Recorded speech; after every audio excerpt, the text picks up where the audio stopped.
If you are facing a problem of getting appointment from US Embassy for interview, let's find the way. Stay with us.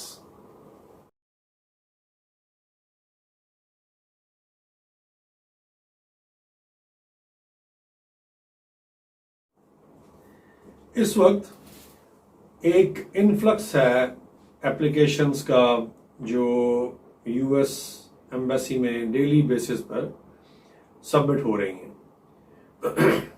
Application बहुत ज़्यादा है और आगे जब हम अपनी फ़ी पे कर देते हैं और अपना फॉर्म सबमिट कर देते हैं, उसके बाद जब जाते हैं अपॉइंटमेंट लेने के लिए तो स्लॉट्स अवेलेबल नहीं हैं।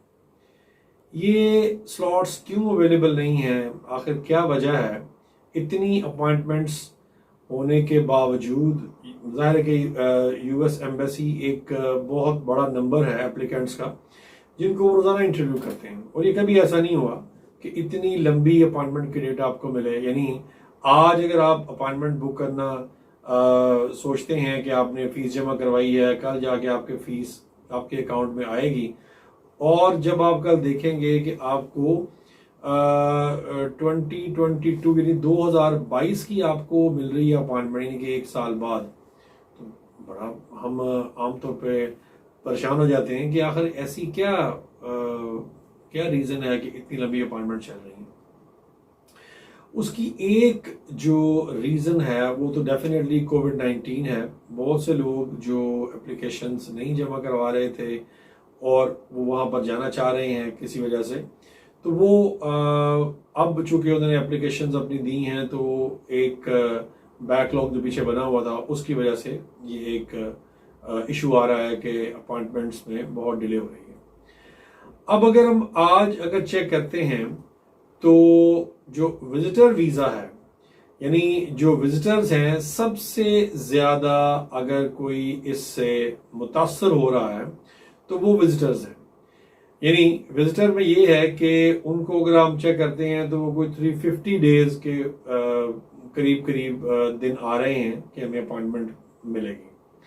अब उसका जो तरीक़ाकार है वो मैं आपको बता देता हूँ कि अगर आपने अर्ली अपॉइंटमेंट लेनी है तो वो हम कैसे ले सकते हैं, और उसमें मतलब ऐसी कुछ 2-3 रीजंस हैं। अगर वो हमारे साथ दरपेश हैं तो हमें अर्ली अपॉइंटमेंट मिल सकती है, हम उसके लिए रिक्वेस्ट कर सकते हैं। वो क्या है?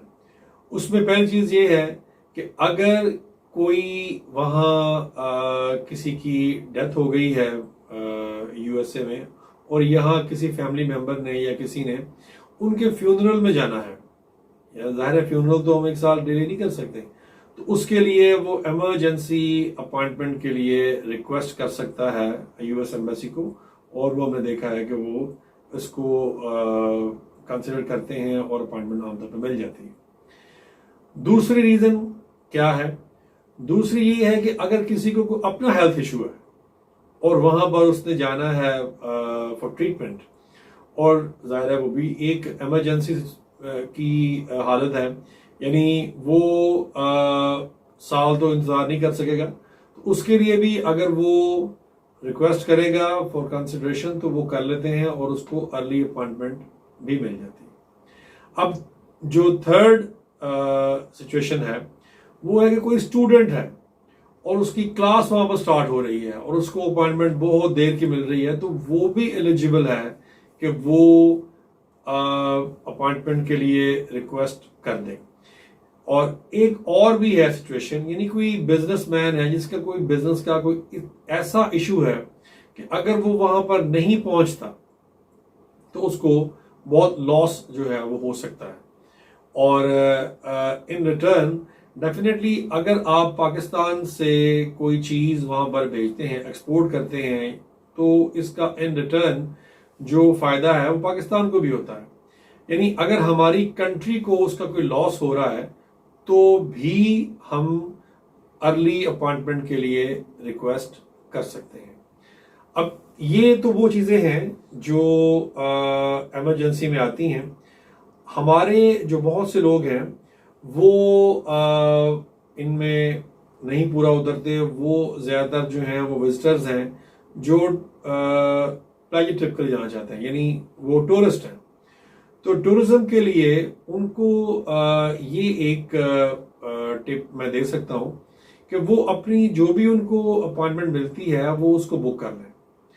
अपॉइंटमेंट बुक करने के बाद उनके पास 3 दफ़ा उनके पास चांसेस हैं कि वो अपनी अपॉइंटमेंट को रीस्केड्यूल कर सकते हैं। अगर वो इससे ज़्यादा दफ़ा करेंगे तो फिर वो सिस्टम उसको एक्सेप्ट नहीं करता और फिर आपकी अपॉइंटमेंट जो आपने सबसे एंड पे बुक की होती है फिर वही रहती है, फिर आप उससे आगे नहीं चल सकते। तो कोशिश करें कि आप इसमें जो लोग जिनको जेन्युइन वहाँ जाने की ज़रूरत है सिर्फ वही लोग अप्लाई करें। जो प्लेजर ट्रिप वाले हैं वो इसमें थोड़ा इसमें रुक जाएं, और जब ये कुछ दिनों बाद ये जो सिचुएशन है ये ठीक हो जाएगी तो फिर वो इसको अप्लाई कर सकते हैं। Thank you very much. I hope you like the video.